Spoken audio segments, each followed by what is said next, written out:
So you want to start a home studio, huh? You want to do some recording, some mixing, maybe a podcast or whatever. Let me guide you to the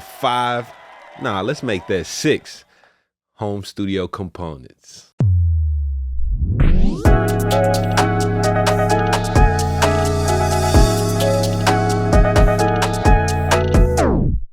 Yo, I just wrapped up a certification course where about 35 of my students just got Pro Tools certified. You can be one of the next people in my next class to get that certification. This is an actual Avid Pro Tools user certification course designed by Avid, taught by me. So you know it's going to be fun and informational. But the thing is, I can only accept so many students and time is running out. You literally have less than 2 weeks. Matter of fact, you got less than a week to enroll in this course. Otherwise, you're going to be waiting for months. Get Pro Tools certified. Stop the guesswork. Give your clients some guaranteed abilities that you can demonstrate, man, with that certificate on your wall and some tangible skills that you're going to get that you can't just learn on YouTube, man. The Pro Tools user certification course is signing up right now. Don't sleep on yourself or your potential. Let's go get certified. What's up, YouTube? Welcome to the channel. I'm Wavy Wayne from WavyOne.com. My channel is all about helping you to record and mix better and faster. So if you clicked on this video, you probably want to know how you can build your home studio, maybe upgrade your home studio, or what do you even need to start a home studio? That's what we're going to cover today. I got the 5. Now I'm making it 6 components that you need for your home studio. Let me run through them. All right. So if you just here and you want to get this information real fast, I'm gonna just list real quick. But if you want to stick around, we can go into more detail and I'll give you a little bit of advice about what to go, which way I would go here and there, and keep things price considering and get the best quality with a lower budget. All right. But you know what I'm saying? That's just me. But the 5 components, the 6 components that you will need will include a computer, the DAW that you're going to be using, that's your digital audio workstation. You're also going to need an interface, you're going to need a microphone, and you're going to need some headphones. And the 6th component, well, you just got to stick around to the end to see what that one is going to be. So let's go ahead and start from the top of the list, man. For me, the top of the list really is going to be the DAW. What software are you going to choose? All right. The DAW is Digital Audio Workstation. Are you going to be working in Pro Tools, FL Studio? Are you going to be using Logic or Studio One? What is your DAW preference? There's a lot of different DAWs. There's choices out here right now. Obviously, the industry standard is Pro Tools. Logic is pretty popular. You got Studio One and others out there, but you need to make that choice. Now, the choice of your DAW, your digital audio workstation, maybe even using GarageBand, the choice of your digital audio workstation is now going to influence the choice in computer that you go out and get to run that DAW. Okay, the DAW is kind of like the brains of our operation nowadays when it comes to modern studio work and production. So once we've chosen what software we want to work in, now we need to find a computer that will be able to run that software. Any software that you choose to buy, the manufacturer will list on their website all of the specs of the computer that you need. So whether you need to be on Mac or PC, how much RAM you need, what's the recommended amount of processing power, so forth. Okay, so that's definitely where you should start. Is start off by picking your DAW and then jump over to making sure that you buy a computer that matches the specs that your DAW needs and recommends. And I would always recommend that you overspec a little bit to future-proof yourself. Okay, so after you've got your DAW chosen and you've got your computer chosen, the next thing that you're going to need is an audio interface. So this is an example of an audio interface. This is a Focusrite Scarlett 2i2. It is a very affordable, probably one of the most popular audio interfaces because it gives you great quality. It's very simple and easy to use, and it's super affordable. Now, what is an audio interface? An audio interface allows you to have professional audio connections on your computer, right? So it is the interface, the middleman between your microphones, your studio monitors, your headphones. This is the sound card, the sound engine that is going to connect all of your professional studio gear to your computer. All right. So if you see A couple of simple controls on any audio interface would include microphone inputs, headphone outputs, and also speaker outputs, okay? That's at its most basic. Now, the type of interface that you choose is going to be dependent on what it is that you want to actually record in your home studio. Are you recording vocals only? Are you doing multiple inputs? Maybe you're recording instruments. How many inputs do you need to record at once? Do you have a full band? Do you have background singers that you're trying to record all at once? A lot of us are going to be great with something like a 2-channel audio interface, allowing us to get 2 inputs and 2 outputs.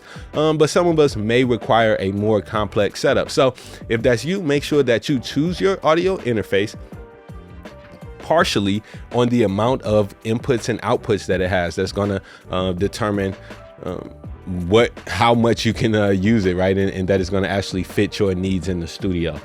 Some other things to consider is going to be the quality of the A to D converters, but nowadays, honestly, most of them are pretty good. So just go with a trusted brand, and even at a lower price point like this Focusrite Scarlett, you can still get great sounding professional recordings right there for like $100. So after you get your audio interface selected, hey man, if you love my YouTube channel, then you'll really love the Wavy Seals Elite. The Wavy Seals Elite is a membership group that offers you way more than you can get on YouTube. Not only do you get one-on-one communication with me at least once or twice a week through our live lessons, Q&As, but we also have multi-track practice sessions, 2-track practice sessions. I'll be bringing along other experts because I don't know everything. So every month we have monthly master classes where you get to learn from an expert in the field. We give each other feedback on mixes and help each other problem solve issues in the studio. As a member of the Wavy Seals Elite, you'll also get access to an amazing community of audio engineers and producers who are all learning and building with each other. There's 2 membership opportunities for the Wavy Seals Elite. You can choose monthly or annual membership. If you're ready to take your skills to the next level and really grow your career in audio production, the Wavy Seals Elite is what you're looking for. Off of whatever input amounts that you need, now we need to start thinking about how we're going to capture our signals. And most of the time for us, if we're going to be recording any vocals or anything, we're going to need a microphone. Now, microphone selection is just like almost like shoe selection, okay? Everybody has a style. Every different microphone has its own different flavor that it brings to the recordings. Choosing a microphone is super important, but one thing that I will suggest is that, especially in your home studio, you don't want to go for the most sensitive, overly open, airy microphone. A good choice for a home studio would be something like what I'm using right now, which is a Shure SM7B. It's an affordable microphone, but it has these, it's very directional to where it's not picking up a lot of my room noise or anything like that. So if you're working in a space that's not professionally acoustically treated, and you still want to be able to capture some great clean vocals, you need to think about a microphone like a Shure SM7. Shure SM7B. I have another microphone here too that is also really good. I'm excited to actually try this one, sure too. But this is a great one. This is a Lawson LS208 microphone, right?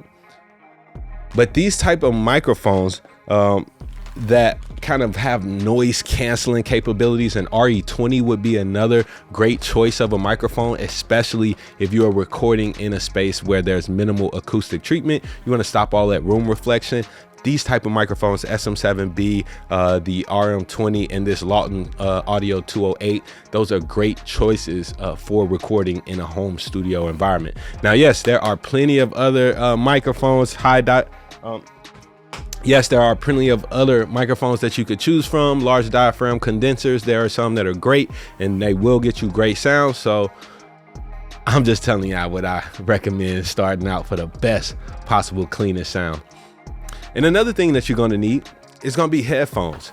Now, a lot of us are going to be either A, recording ourselves, or B, recording someone who's standing right next to us, and we're going to be in the same room in close proximity. So we can't really rely on studio monitors while we're recording. We're going to need a great pair of headphones or 2. So you're probably going to need at least 2 pair of headphones.